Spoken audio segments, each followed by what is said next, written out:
100 में 90 शोषित है, 90 भाग हमारा है। धन धरती और राजपाट में 90 भाग हमारा है। ये नारा आपने 70-80 के दशक में बिहार में खूब सुना होगा।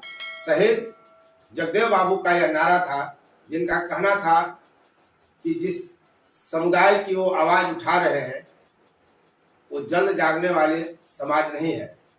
और फिर याद करिए कि समाजवादी नेता तथा कथित जितने हैं और मध्यमार्गी कांग्रेसी, राजद, सपा, बसपा, तमाम जो पिछड़े वर्ग की राजनीति करते हैं, अत्यंत पिछड़े वर्ग की जो राजनीति करते हैं, जो दलित समुदाय की राजनीति करते हैं, जो गैर सवर्णवाद की राजनीति करते हैं, जो गैर ब्राह्मणवाद की राजनीति करते हैं, तमाम लोग लगातार ये कहते हैं कि जिसकी जितनी हिस्सेदारी है उसको उतनी भागीदारी मिलनी चाहिए। यह नारा तब और गूंजा जब बिहार में जाति सर्वे कराया गया। तब बिहार में जदयू और राजद की सरकार थी, कांग्रेस भी हिस्सेदार थी और वामपंथी भी उसमें शामिल थे, जो लगातार नारा लगाते रहे हैं कि जिसकी जितनी हिस्सेदारी उसको उतनी भागीदारी मिलनी चाहिए, अन्यथा देश का विकास नहीं होगा, देश का भट्ठा बैठ जाएगा, समाज पतन की ओर चला जाएगा। नाना प्रकार की बातें कही जाती थी। बड़ा शोर मचाया गया कि हमने जातीय सर्वे करा दिया, जातियों का कल्याण होगा, उद्धार होगा। राहुल गांधी पूरे देश के स्तर पर घूमते रहे, भले चारों प्रदेश, 5 प्रदेश से हार गए, वो बात अलग है, लेकिन वो नारा लगाते रहे कि जब तक ओबीसी नहीं गिना जाएगा देश का विकास नहीं होगा। क्या बात है, कितना अच्छा लगता है जब ये राजनीतिक दल यह बात कहते हैं कि जिसकी जितनी हिस्सेदारी है उसकी उतनी भागीदारी होनी चाहिए। बाबू जगदेव प्रसाद का जो नारा था, 100 में 90 शोषित है, 90 भाग हमारा है, हमको 90% पर कब्जा चाहिए, नियंत्रण चाहिए, नियंता बनने चले थे, वे लोग आज कहां हैं? हम बात इस वीडियो में कर रहे हैं एनडीए की। एनडीए में भाजपा, जदयू, लोजपा, रामविलास, हम और राष्ट्रीय लोक मंच, आरएलएम, उपेंद्र कुशवाहा की पार्टी शामिल है। पांचों ने बड़े कसीदे से गढ़े और अपनी अपनी सीटें बांट ली 40 में। लेकिन जब 40 सीटें बट गई तो प्रत्याशियों की जो घोषणा हुई उसमें यह बात कहां चली गई? 100 में 90 शोषित है, 90 भाग हमारा है, जिसकी जितनी हिस्सेदारी उसकी उतनी भागीदारी, ये नारे कहां हैं? हवा हो गए। एनडीए ने इस नारे को जूतों से रौंद कर रख दिया। जी हाँ, आप ठीक सुन रहे हैं, आप उसका विश्लेषण हम आपको दे रहे हैं और ये वीडियो आपको कहीं और दूसरे मंच पर इतना बेबाक विश्लेषण आपको नहीं मिलेगा। हम बार बार यह कहते हैं कि बिना जातीय दृष्टिकोण से विश्लेषण किए आप राजनीति को नहीं समझ सकते।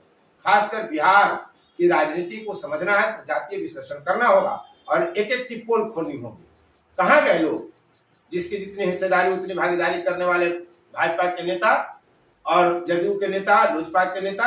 आप जरा एक आंकड़ा हम आपको बताते हैं कि एनडीए ने जो 40 सीटों पर प्रत्याशी घोषित किया है, जरा देख लीजिए। भाजपा ने 17 सीटें रखी अपने पास और उसमें जो प्रत्याशियों को घोषित किया गया उसमें 10 सवर्णों को दिया गया, 3 पिछड़ों को, 2 अति पिछड़ों को, 1 वैश्य को, 1 अनुसूचित जाति को, मुस्लिम को कोई नहीं। और याद रखिए जो हम ये आंकड़ा दे रहे हैं, अनुसूचित जाति को वही सीटें मिली हैं जो सीटें अनुसूचित जाति के लिए ही आरक्षित है।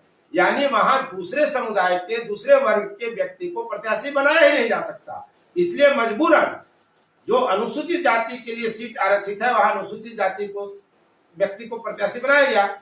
यानी पूरे बिहार में 40 में 5 सीटें जो आरक्षित है अनुसूचित जाति के लिए, एनडीए ने उन्हीं 5 पर अनुसूचित जाति के प्रत्याशी को खड़ा किया।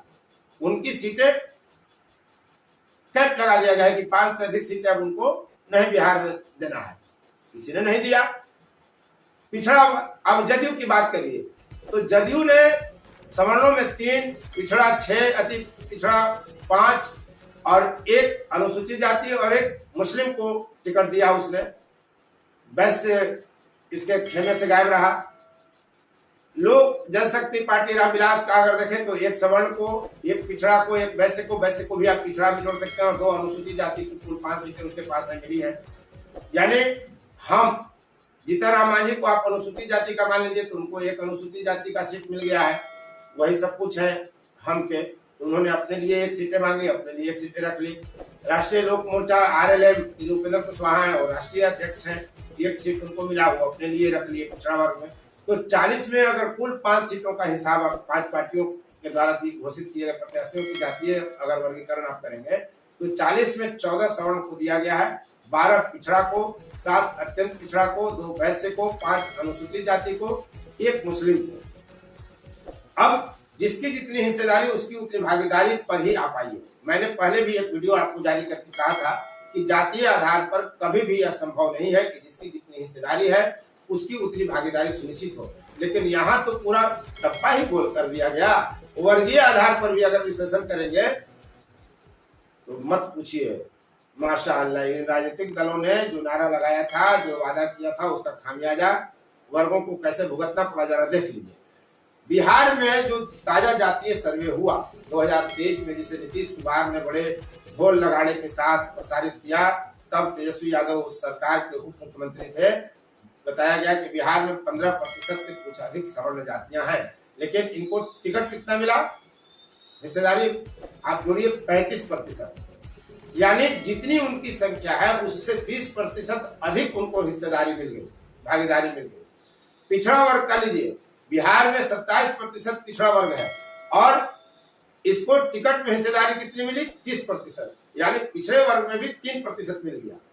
अत्यंत पिछड़ा वर्ग की संख्या जो है बिहार में वो 36% बताई जाती है और टिकट में हिस्सेदारी इसको मिला मात्र 17.5%, यानी 50% से भी अधिक कम हिस्सेदारी मिली। वैश्य समाज की समेकित संख्या 18.18% है और टिकट में हिस्सेदारी 5% मिली, यानी लगभग 13% कम हिस्सेदारी मिली।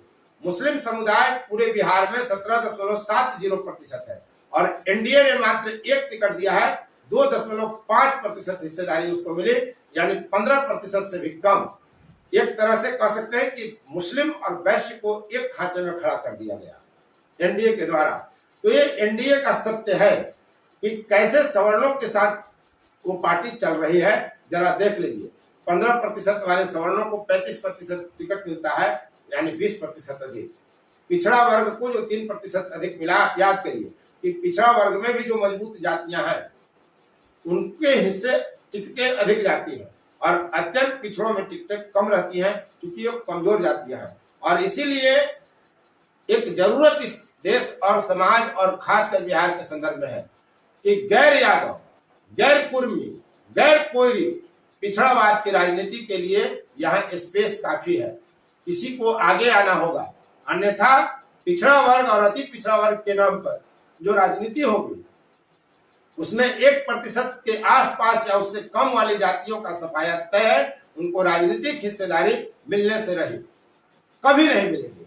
इसलिए आवश्यकता यह है कि जो पिछड़ा अति पिछड़ा वर्ग यहाँ 63% लगभग बिहार में है, उसमें से यादव को, कुर्मी को और कुशवाहा को और कुछ हद तक चंद्रवंशी को, ये 4 जातियों का पॉकेट अलग बना करके पिछड़ा वर्ग बनाइए और बाकी सभी को अत्यंत पिछड़े वर्ग में शामिल करिए, तभी कुछ उपलब्धि हासिल होगी, कुछ राजनीतिक उत्थान हो सकता है कमजोर जातियों का बिहार में। अन्यथा नीलबट्टा सन्नाटा ही रहना है। नारा लगाते रहिए 100 में 90 शोषित है, 90 भाग हमारा है, धन धरती और राजपाट में 90 भाग हमारा है। जैसे शहीद हो गए जगदेव प्रसाद, वैसे ही शहीद होते रहिएगा आप तमाम जातियां। इसलिए अगर आपको सच में राजनीतिक हिस्सेदारी चाहिए, भागीदारी चाहिए, तो आपको एक अलग संगठन खड़ा करना होगा। गैर यादव, गैर कुर्मी, गैर कोयरी, गैर चंद्रवंशी, पिछड़ा वर्ग, कमजोर वर्ग की राजनीति का एक समूह बना करके राजनीति करनी होगी, उसकी मांग करनी होगी, उसके लिए आंदोलन करना होगा, उसके लिए प्रदर्शन करना होगा, बराबर एक ताकत बन के रहना होगा। अन्यथा नीलबट्टा सन्नाटा ही रहेगा। अभी तक आप इस वीडियो में बने रहे, इसलिए आपको बहुत बहुत धन्यवाद।